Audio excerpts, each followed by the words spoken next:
The Chicago Bears, well, they do what they do. They lose again when they had a million chances to at least have a chance to win. They lose 24-17. I'm Harrison Graham from Bears Now by Chat Sports. It is our Bears Now post-game show, instant reaction here on the channel. And just missed opportunities after missed opportunities. Tyson Bagent, 4 turnovers, 3 picks, and a fumble. In the fourth quarter alone, he gave the ball away 3 times. Defense kept giving the offense chances. They kept giving them a chance, and the offense just couldn't do it. I thought Luke Getsy shriveled in the fourth quarter after calling a pretty decent game up to that point. Bagent shriveled with him, and this is the result you get. You lose the turnover battle 5-0, and you lose by 7. You can't win games that way, man. You cannot win games turning the ball over 5 times and not taking it away a single time. So it's tough. It's tough sledding. Obviously, we got to start with the quarterback. Tyson Bagent, 18 of 30, 220 yards, 2 touchdowns, 3 picks, also had a fumble.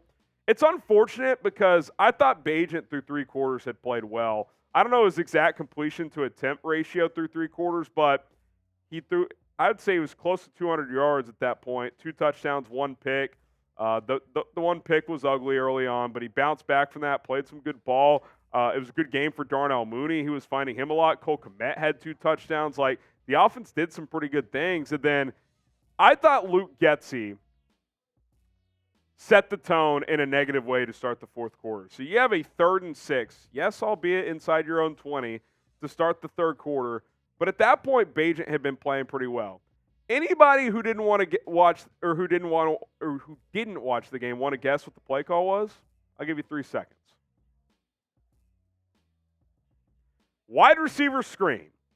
After the end of the third quarter timeout, Luke Getsy dials up a wide receiver screen with no creativity, by the way. It was all no deception, no nothing. And it went nowhere, and they had to punt. And the Saints took the lead. And then Bagent after that started to crumble. And if you want to say, well, Bagent crumbled after that, Luke Getsy was just protecting him. He was just, well, the first 3 quarters Bagent was thrown over the middle with success. And listen, I am not defending 4 turnovers from Tyson Bagent. 2 of the 3 picks were very bad. One of them was, I thought, a pretty damn good play by Marcus May, to be fair. But the first one, terrible. Can't throw it. The third one, he just throws it to the wrong spot. It's a crosser. He throws it where Tyler Scott was, not where he's going, and it's way behind him. DB gets an easy pick. And look, I said it during our watch party, and I'll say it again here. We've seen Bagent's weaknesses exposed the last 2 weeks in the sense of if he's not on time and very accurate with the football, the lack of arm strength gets exposed. Yeah, he can put some zip on it sometimes on the intermediate passes, but if he's not throwing with timing, ball floats, it's behind. NFL DBs are licking their chops. They're going to pick him off. I like some of the things I've seen from Bagent. I like some of the things I saw today, but he's a Division II undrafted guy for a reason. I think he's a backup. I think the Bears deserve credit for finding something in this kid, but I think the last 2 weeks have pretty clearly ended the Fields-Bagent debate. Now, that does not mean Fields is the guy.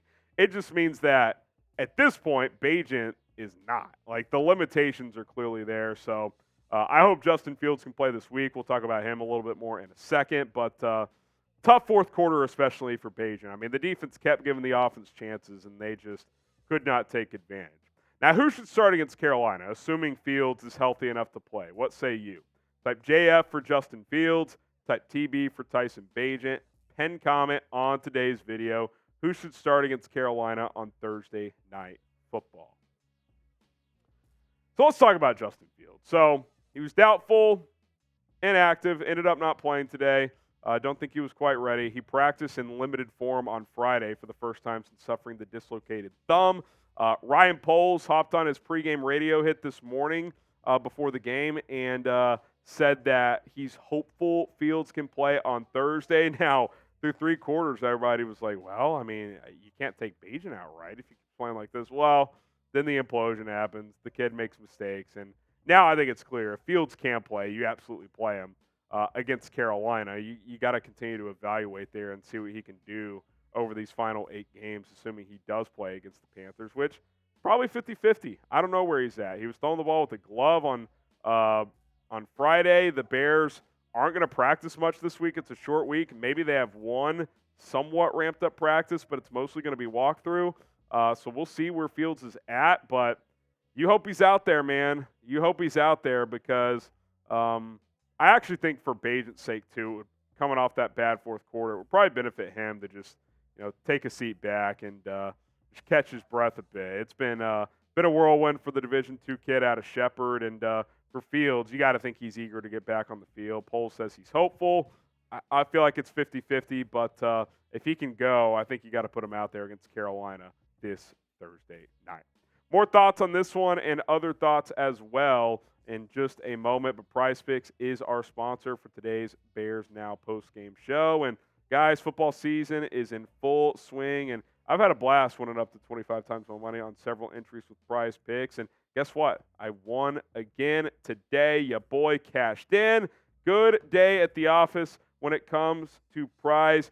DJ Moore, less than 56.5 yards. Cha-ching. Cole Kmet, more. Cha-ching. Alvin Kamara, more. Cha-ching. 10 to win 50 there. Your boy is $40 richer. You can be as well. PrizePicks.com/CLNS. Use our code CLNS. PrizePicks even offers a reboot policy so that your entries stay in play even if one of your players gets injured. For football and basketball games, if you have a player who exits the game in the first half and does not return in the second, that player is rebooted. PrizePicks is the only daily fantasy sports platform with an injury insurance policy. So check them out, PrizePicks.com/CLNS. Use our code CLNS to get that deposit bonus. I do want to give a shout out to the defense. I thought the Bears defense played winning football today. And let's just compare some numbers. I think that's the easiest way to do this in this game. Total yards, Bears 368, Saints 301. Advantage Bears. Third and fourth down, Bears 7-13, Saints 7-15. That's still not great defensively, but you were still better in that area. Yards per play, Bears 5.8, Saints 4.9. Defense held them to less than 5 yards per play. Turnovers. Can't give them too much of a shout out. They still don't take the ball away. 0. Saints had 5. Bears also didn't have a sack. But for a team that didn't have a sack or a turnover, you held the Saints to 24 points and gave Bagent and the offense like 3 extra chances in the fourth quarter to go down and tie. They couldn't do it. Montez Sweat didn't do a ton, but had a nice QB hit on Carr, which forced an incompletion. That was positive. Hopefully, as he continues with this team, he does more and more. Obviously, I think it's clear that this offseason it's going to be a priority to add more on that defensive line, but I think he's a nice building block. Jalen Johnson made a couple of nice plays, had a key tackle late to force the 3rd and long and give the Bears offense one more chance to get the football back and score, but the offense just pissed down their leg, man. I mean, when you lose the turnover battle 5-0, you normally get blown out by 30. The NFL's a one-score league when all things are equal. It was not equal today. You lost the turnover battle 5-0. Oh, and I left this out too. Saints had 1 penalty for 5 yards, a false start in the fourth quarter. Bears had 8 penalties for 71 yards. I mean, when you combine that with 5 turnovers versus 0, you would have thought you would have lost this game 42-0. But defense battled. They kept giving the offense chances. Yeah, they need to take the ball away. Yeah, they got to get sacks, but got to give credit where it's due. I thought Jack Sanborn and TJ Edwards had good games. Not good enough. One note, it seemed like Tyreek Stevenson got benched for Jalen Jones. We'll see what Matt Eberflus says, but Jalen Jones went into this football game, and Tyreek Stevenson was seen with the helmet on the sideline. Now, maybe he was questionable or something. I'm not sure, but that's noteworthy. We'll see what Flus says about that, but that's where we sit right now. The offense lost the game today. Getsy, Bagent, DJ Moore had a bad fumble. This is probably the worst game of the year for DJ Moore. Had a fumble, had a contested catch opportunity in the end zone that he couldn't squeeze. I wouldn't call it a drop, but you'd like to see him make that play. I love DJ Moore. I'm not like saying I'm out on DJ Moore or something like that, but for his standards, I think even he would probably tell you, yeah, didn't have my best game today. Didn't have my best game. So there you have it. Hit the subscribe button. Win or lose, a lot of losses. We'll have Bears coverage all season long. So hit that sub button here on Chicago Bears now as we continue to bring you the latest and greatest Bears news and rumors. A couple other notes. How about Darnell Mooney? 5 catches, 82 yards. It's a shame they didn't look his way late. I thought he had his best game of the year. Kudos to him. Kmet found the end zone twice. He continues to quietly have a strong season. 6 catches, 55 yards, and the 2 touchdowns. The first one was sick. SportsCenter top 10 worthy. Just mossed Tyrann Mathieu in a one-on-one situation. Deontay Foreman continues to run hard. 20 carries, 83 yards. I will say this, and again, through 3 quarters, Tyson Bagent played good overall. He used his legs effectively. 8 carries, 70 yards. That was nice to see, but just not good enough. Not good enough play. You can't turn the football over 5 times in this league. So I do expect Justin Fields to be back out there. Hopefully he is able to play on Thursday. Appreciate you guys tuning in. Subscribe for more Bears videos. 2-7. Where does it go from here? Quick turnaround. Thursday Night Football against the Carolina Panthers.